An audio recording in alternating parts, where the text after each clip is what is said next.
السلام علیکم ورحمۃ اللہ وبرکاتہ۔ عزیز دوستو، ہمارے آج کے صحابی ہیں حضرت سعید بن زید رضی اللہ تعالی عنہ۔ اس جگہ میں حضرت سعید رضی اللہ تعالیٰ عنہ کے حالات زندگی پر روشنی ڈالنے سے پہلے ان کے والد کے بارے میں کچھ عرض کرنا چاہتا ہوں۔ آپ کے والد زید بن عمر ان لوگوں میں شامل تھے جن کی آنکھوں نے اسلام سے پہلے کفر و شرک کے ظلمت کدے میں توحید کا جلوہ دیکھا تھا۔ ایک دفعہ مکہ میں قریش اپنے دیوتاؤں کے بارے میں ایک میلہ اور قربانی کا تہوار منا رہے تھے۔ تمام لوگوں نے نئے نئے کپڑے پہنے تھے، عورتوں نے اپنے تمام زیورات پہنے ہوئے تھے اور بن ٹھن کر اس تہوار میں حصہ لے رہے تھے۔ خوشی کا سما تھا۔ جانور دیوتاؤں پر قربانی سے پہلے ان بتوں کے ارد گرد چکر لگا رہے تھے۔ تمام مجمع میں جوش و خروش کا سما تھا، لیکن اس ہنگامے سے ہٹ کر زید بن عمر کعبے کی دیوار سے ٹیک لگا کر بیٹھا تھا۔ وہ یہ برداشت نہ کر سکا کہ چپ بیٹھا رہے۔ اس نے چلا کر قریش کے مجمع کو کہا، اے قریش، یہ جانور اللہ نے پیدا کیے ہیں، بارش آسمان سے اللہ برساتا ہے، فصل زمین سے اللہ پیدا کرتا ہے، تمہارے ان بتوں کے ہاتھ میں کچھ نہیں، یہ سب کچھ اللہ کرتا ہے، اس لیے یہ قربانی اللہ کے لیے ہونا چاہیے۔ مجھے تم لوگوں کی بے وقوفی اور لا علمی پر افسوس ہو رہا ہے۔ زید کے چچا الخطاب یعنی حضرت عمر رضی اللہ تعالیٰ عنہ کے والد نے جب یہ سنا تو آگ بگولا ہو گیا اور غصے میں زید کو خوب مارا اور اس کو لہو لہان کر دیا اور چلا کر کہا، تم اب تک ان باتوں سے باز نہیں آتے؟ اگر اس کے بعد میں نے ایسی بات آپ کے منہ سے سنی تو مجھ سے برا کوئی نہیں ہوگا اور مکے میں آپ کا جینا دوبر کر دوں گا۔ اس کے بعد الخطاب نے چند اوباش قسم کے لوگوں کو جمع کیا اور ان کے ذمے یہ کام لگایا کہ وہ زید کو تنگ کرے اور اس کی زندگی عذاب میں ڈالے، یہاں تک کہ وہ ہمارے بتوں کے خلاف کوئی بات نہ کرے اور نہ کر سکے۔ زید ان چند لوگوں میں سے تھا جس نے نبی کریم صلی اللہ علیہ وآلہ وسلم کے نبوت سے پہلے قریش کے بتوں کو پوجنے کی نفی کی تھی۔ آخرکار ان تکالیف اور اپنے چچا الخطاب کی سختی سے مکہ چھوڑ کر باہر کے ملکوں کے دور دراز علاقوں کا سفر اختیار کیا تاکہ اس کو صحیح معنوں میں دینی خداوندی کا علم ہو سکے۔ مکہ میں رہتے ہوئے زید کو اپنے خیالات اور عقیدے پر فخر تھا، کیونکہ وہ بتوں کی پوجا کو نہیں چاہتا تھا اور ایک اللہ پر یقین رکھتا تھا اور ان جانوروں کے گوشت کو ہاتھ تک نہیں لگاتا جو دیوتاؤں کے نام پر ذبح ہوتے۔ وہ کہتا تھا کہ میں ابراہیم پیغمبر کے اللہ کو مانتا ہوں اور اسی کی پوجا کرتا ہوں۔ زید رات کی تاریکی میں کعبے کا طواف کرتا تھا کیونکہ اس کے چچا نے اس کا کعبے میں داخلہ بند کیا تھا۔ حضرت ابو بکر صدیق رضی اللہ تعالیٰ عنہ کی بڑی صاحبزادی حضرت اسما رضی اللہ تعالیٰ عنہا کا بیان ہے کہ میں نے ایک دفعہ زید کو دیکھا کہ کعبے سے پشت لگا کر کہہ رہے تھے، اے قریش، خدا کی قسم میرے سوا تم میں کوئی بھی دین ابراہیم پر قائم نہیں۔ ایام جاہلیت میں اہل عرب عموماً اپنی لڑکیوں کو زندہ دفن کرتے تھے، لیکن ایک اللہ کے اس پرستار کو ان معصوم ہستیوں کو بچانے میں خاص لطف حاصل ہوتا تھا، اور جب کوئی ظالم باپ اپنی بے گناہ بچی کے حلق پر چری پھیرنا چاہتا تھا تو آپ اس بچی کی کفالت کا ذمہ لے کر اس کو اپنے گھر پرورش کے لیے لے آتے تھے۔ جب بچی جوان ہو جاتی تو اس کے باپ سے کہتے، جی چاہے تو اس کو واپس لے لو ورنہ میرے ہی کفالت میں رہنے دو۔ حجاز سے نکلنے کے بعد زید عراق کے جنوب میں موصل اور شام کی طرف اس نے سفر کیا اور مختلف عبادت گاہوں اور خانقاہوں میں گئے اور مختلف علماء سے ملاقاتیں کی، لیکن کسی نے اس کو ابراہیم علیہ السلام کے مذہب کے بارے میں معلومات نہیں دی۔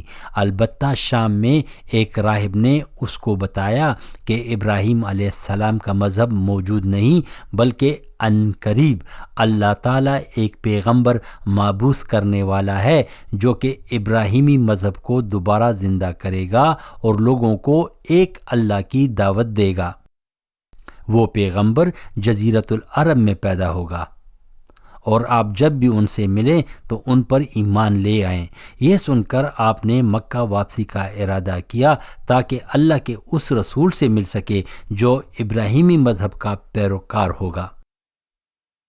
واپسی پر جب آپ شام کے جنوبی سرحد لقمہ کے مقام پر پہنچے تو ایک قبیلے نے ان کے قافلے پر حملہ کیا، اور اس سے پہلے کہ آپ ایک دفعہ واپس آ کر اللہ کے رسول سے ملاقات کرتے، ان لوگوں نے آپ کو قتل کر دیا۔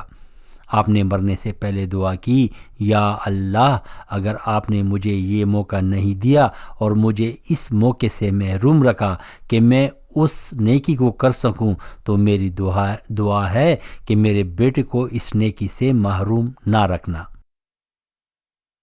اور جب کچھ عرصہ بعد اللہ کے رسول صلی اللہ علیہ وآلہ وسلم نے دین حنیف کو زیادہ مکمل صورت میں دنیا کے سامنے پیش کیا اور دعوت توحید شروع کی، تو اس وقت زید صفحہ ہستی پر موجود نہیں تھے، تاہم ان کے فرزند حضرت سعید رضی اللہ تعالیٰ عنہ کے لیے یہ آواز بالکل مانوس تھی۔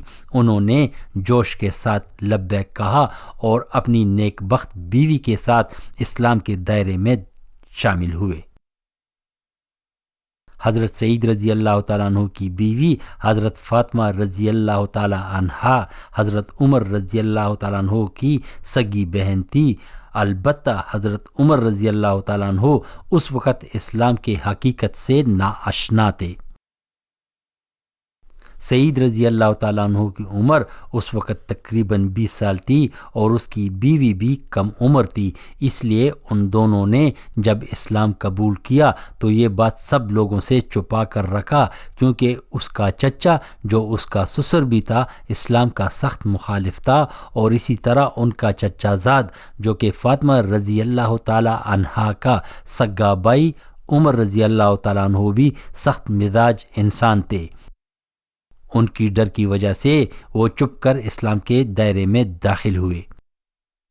ایک دفعہ عمر رضی اللہ تعالیٰ عنہ کو اس بات پر بہت غصہ آیا کہ مسلمانوں کی وجہ سے قریش میں اور مکے میں لوگوں کے درمیان نفاق پیدا ہو رہا ہے اور خاندان کے اندر لوگ دو حصوں میں بٹ رہے ہیں۔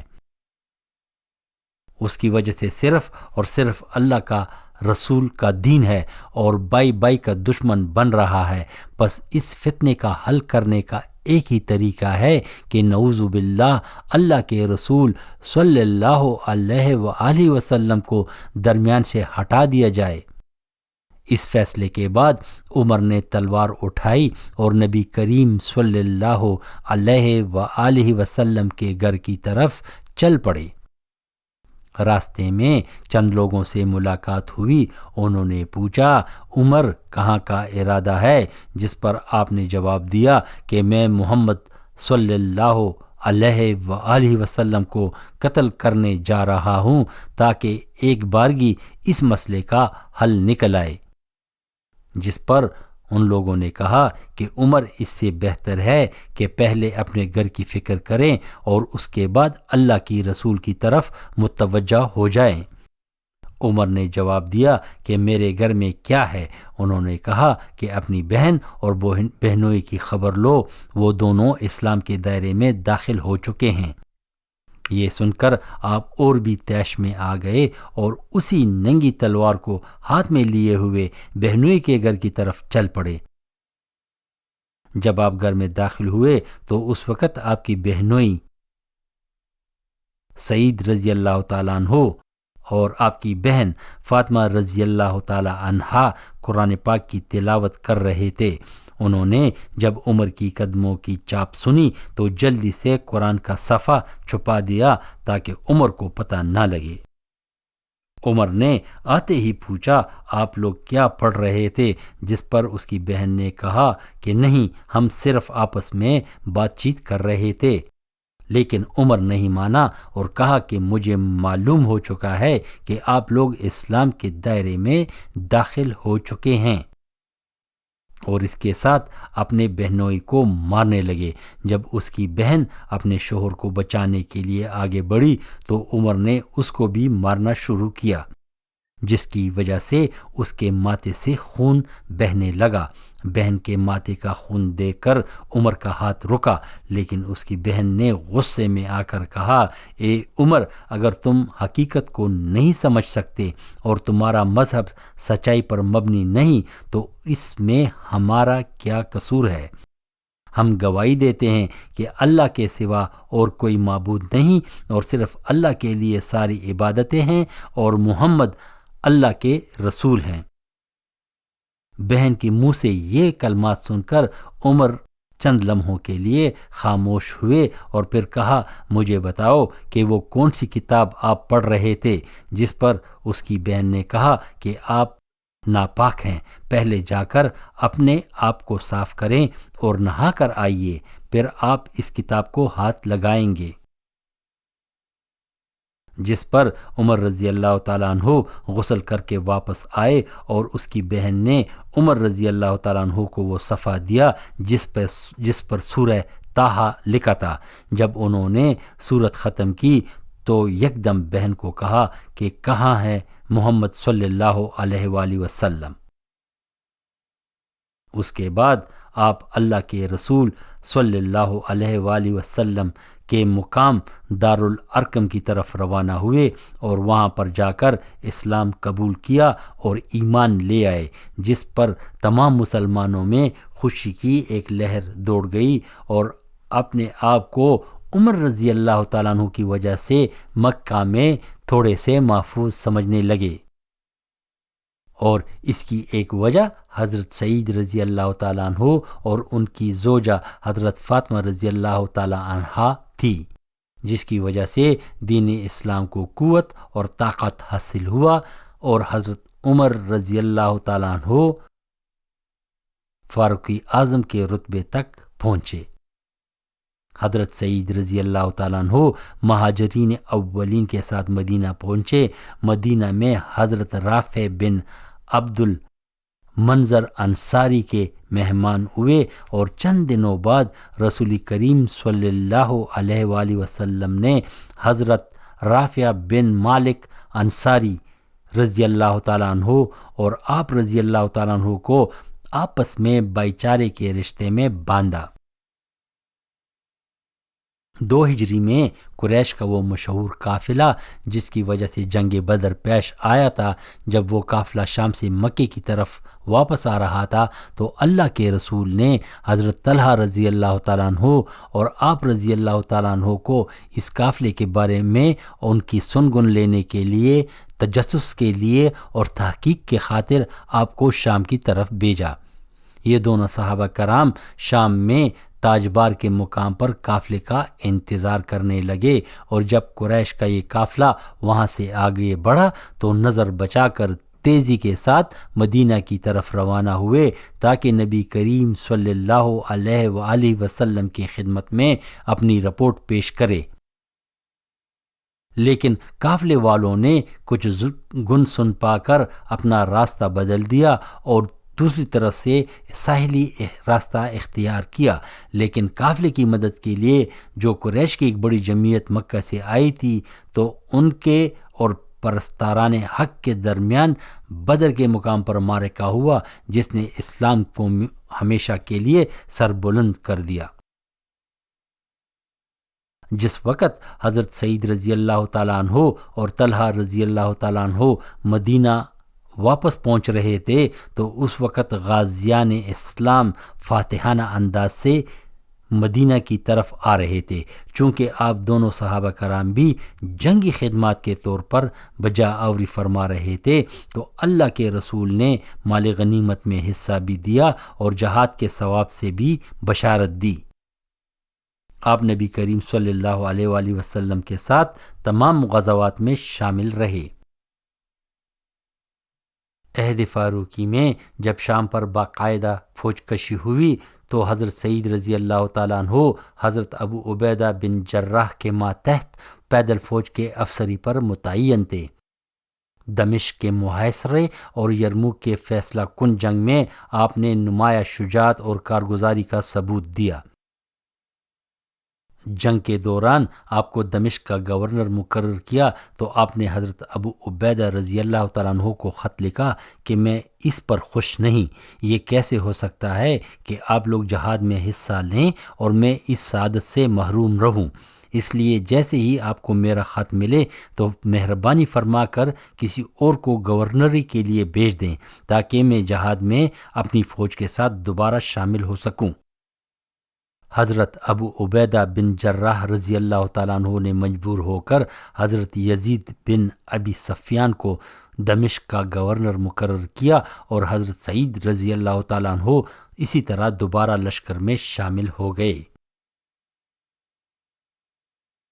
حضرت سعید رضی اللہ تعالیٰ عنہ اپنی بہادری اور جنگی حکمت عملی کی وجہ سے بہت مشہور تھے۔ وہ فوج کے اس حصے میں ہوتے تھے جو سب سے آگے ہوتا تھا اور مخالف فوج پر سب سے پہلے حملہ کرتے تھے اور ان کے صفوں میں گھس کر ان کو پیچھے کی طرف دھکیل دیتے تھے۔ اسی طرح کا ایک واقعہ جنگ یرموک کے بارے میں مشہور ہے۔ میدان جنگ میں اسلامی لشکر کی تعداد تقریباً 24,000 کے لگ بھگ تھی، جبکہ مخالف فوج بازنطین کی تعداد 1,25,000 کے قریب تھی۔ جب ان کی فوج مسلمانوں پر حملہ آور ہونے لگی تو زمین کانپنے لگی اور ایسے نظر آ رہا تھا کہ پہاڑ مسلمانوں کے لشکر کی طرف بڑھ رہا ہے۔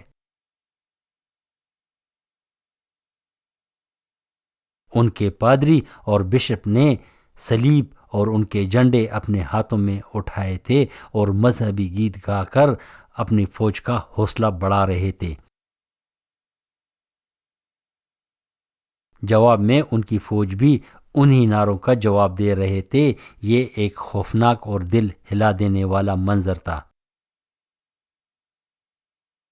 جب اسلامی لشکر نے اتنی کثیر تعداد میں دشمن کی فوج کو دیکھا تو چند لمحوں کے لیے وہ گھبرا گئے، کیونکہ ان کی تعداد آٹے میں نمک کے برابر تھی۔ لیکن حضرت ابو عبیدہ رضی اللہ تعالیٰ عنہ کی للکار اور حضرت سعید رضی اللہ تعالیٰ عنہ کی بہادری اور کارنامے نے لشکر میں ایک ولولہ پیدا کر دیا۔ لشکر کے ایک جوان نے کہا کہ میں چند گھنٹوں کے اندر اللہ اور اس کے رسول صلی اللہ علیہ وآلہ وسلم سے ملنے جا رہا ہوں۔ آپ لوگوں نے اگر ان کو پیغام دینا ہے تو مجھے بتا دیں، کیونکہ میں جلد ہی شہید ہونے والا ہوں۔ یہ سن کر حضرت ابو عبیدہ رضی اللہ تعالیٰ عنہ نے کہا کہ ہاں، اللہ کے رسول کو میری طرف اور لشکر کی طرف سے سلام کہنا اور کہنا کہ ہم نے اللہ اور اس کے رسول کے حکم کے مطابق اسی چیز کو پہچان لیا جس کا آپ صلی اللہ علیہ وسلم نے وعدہ کیا تھا۔ اور پھر ایک خونریز جنگ کے بعد بازنطین کی فوجیں تس نس ہو کر بھاگ گئیں۔ فتح شام کے بعد حضرت سعید رضی اللہ تعالیٰ عنہ نے تمام زندگی نہایت خاموش اور سکون سے بسر کی۔ 50 ہجری کے لگ بھگ آپ کا انتقال ہوا۔ مدینہ کے نواح میں عقیق کے مقام پر آپ کا مسکن تھا، اس لیے وہیں پر وفات پائی۔ جمعے کا دن تھا۔ حضرت عمر رضی اللہ تعالیٰ عنہ نماز جمعے کی تیاری کر رہے تھے کہ ان کی وفات کی خبر سنی۔ اسی وقت تحقیق کی طرف روانہ ہوئے۔ حضرت سعد ابن ابی وقاص رضی اللہ تعالیٰ عنہ نے غسل دیا۔ حضرت عمر رضی اللہ تعالیٰ عنہ نے نماز جنازہ پڑھائی اور مدینہ لا کر سپرد خاک کر دیا۔ ان للہ و انا الیہ راجعون۔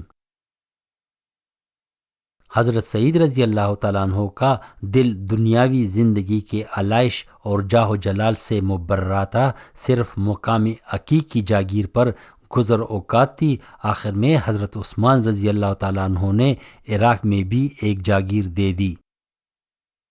امیر معاویہ رضی اللہ تعالیٰ کے عہد میں اروا نامی عورت نے آپ کے خلاف ایک شکایت کی، کیونکہ اس کی جاگیر کی زمین آپ کی زمینوں کے ساتھ جڑی ہوئی تھی۔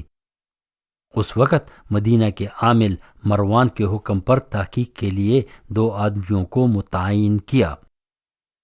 حضرت سعید رضی اللہ تعالیٰ عنہ کو خبر ہوئی تو انہوں نے کہا کہ رسول اللہ صلی اللہ علیہ وآلہ وسلم نے فرمایا کہ جو اپنے مال کے آگے قتل ہو وہ شہید ہے۔ پھر مروان سے کہا کہ کیا تم یہ خیال کرتے ہو کہ میں نے اس عورت کے ساتھ ظلم کیا ہے؟ حالانکہ میں نے رسول کریم صلی اللہ علیہ وآلہ وسلم سے سنا تھا کہ اگر کوئی شخص کسی کی ایک بالشت زمین بھی ظلم اور زبردستی سے لے گا تو اس طرح کی 7 زمینیں قیامت کے دن اس کے گلے کا ہار ہوں گی۔ سعید رضی اللہ تعالیٰ عنہ نے عورت کو قسم کھانے کا کہا اور اپنے زمین سے دستبردار ہو گئے، البتہ اس عورت کے حق میں یہ بد دعا کی اور فرمایا کہ اللہ اگر یہ عورت جھوٹی ہے تو خدا کرے یہ اندھی ہو کر مرے اور اپنے گھر کے کنواں خود اس کے لیے قبر بنے۔ خدا کی قدرت بد دعا کا تیر ٹیک نشانے پر لگا اور وہ عورت بہت جلد بصارت کی نعمت سے محروم ہو گئی اور ایک روز گھر کے کنویں میں گر کر جان بحق ہوئی۔ اس کے بعد اہل مدینہ ان الفاظ کو ضرب المثل کے طور پر کہتے تھے۔ حضرت سعید رضی اللہ تعالیٰ عنہ کے سامنے بہت سے انقلابات برپا ہوئے اور کہیں خانہ جنگیاں رونما ہوئی، لیکن آپ رضی اللہ تعالیٰ عنہ ان سے کنارہ کش رہے اور اپنے آپ کو ان فتنوں سے حتی الوسع دور رکھا۔ البتہ جس کے بارے میں جو رائے بھی رکھتے تھے اس کو آزادی کے ساتھ ظاہر کرتے تھے۔ حضرت عثمان رضی اللہ تعالیٰ عنہ جب شہید ہوئے تو آپ عموماً کوفے کے مسجد میں فرمایا کرتے تھے، تم لوگوں نے عثمان رضی اللہ تعالیٰ عنہ کے ساتھ جو سلوک کیا اس سے اگر کوہ احد متزلزل ہو جائے تو کوئی عجب بات نہیں۔ حضرت مغیرہ بن شعبہ امیر معاویہ رضی اللہ تعالیٰ عنہ کی طرف سے کوفہ کا گورنر مقرر ہوا۔ ایک روز وہ جامعہ مسجد میں بیٹھے تھے کہ حضرت سعید رضی اللہ تعالیٰ عنہ داخل ہوئے تو انہوں نے نہایت تعظیم اور تکریم کے ساتھ آپ کا استقبال کیا اور اپنے پاس بٹھا لیا۔ اس کے بعد ایک دوسرا آدمی اندر آیا اور مجلس کے دوران حضرت علی رضی اللہ تعالیٰ عنہ کے بارے میں نازیبہ الفاظ استعمال کیے۔ حضرت سعید رضی اللہ تعالیٰ عنہ سے ضبط نہ ہو سکا اور بولے، مغیرہ، لوگ تمہارے سامنے رسول اللہ صلی اللہ علیہ وآلہ وسلم کے جان نثاروں کو گالیاں دیتے ہیں اور تم منع نہیں کرتے۔ اور اس کے بعد اصحاب عشرہ 8 آدمیوں کا نام لے کر فرمایا کہ اللہ کے رسول صلی اللہ علیہ وآلہ وسلم نے ان کو جنت کی بشارت دی تھی، اور اگر آپ چاہتے ہیں تو میں 9ویں آدمی کا نام بھی لے سکتا ہوں۔ لوگوں نے اصرار کیا تو فرمایا کہ 9واں آدمی میں ہوں۔ آپ کا نام اور رتبہ ان صحابہ کرام میں سے تھا جو کہ لڑائیوں میں نبی کریم صلی اللہ علیہ وآلہ وسلم کے آگے ہوتے تھے اور نماز میں ان کے پیچھے ہوتے تھے۔ ان کا نام بھی عشرہ مبشرہ میں شامل تھا۔ حضرات، یہ تھے ہمارے آج کے صحابی حضرت سعید بن زید رضی اللہ تعالیٰ عنہ، جن کی حالات زندگی پر میں نے تھوڑی سی روشنی ڈالی۔ امید ہے کہ آپ اس سے مستفید ہو گئے ہوں گے۔ آخر میں آپ لوگوں سے گزارش کرتا ہوں کہ مہربانی فرما کر اس ویڈیو کے بارے میں اپنی رائے کومنٹ میں ضرور لکھیں تاکہ ہم اپنی غلطیوں اور کمی کا ازالہ کر سکیں۔ اس کے علاوہ اگر ویڈیو آپ کو پسند آئی ہو تو ضرور لائک اور شیئر بھی کر دیں، اس طرح بہت سے بہن بھائی اس ویڈیو سے مستفید ہوں گے اور ہم اس کار خیر کو احسن طریقے سے پیش کر سکیں گے۔ والسلام۔ اللہ حافظ و ناصر۔ صلاح الدین غازی، کینیڈا۔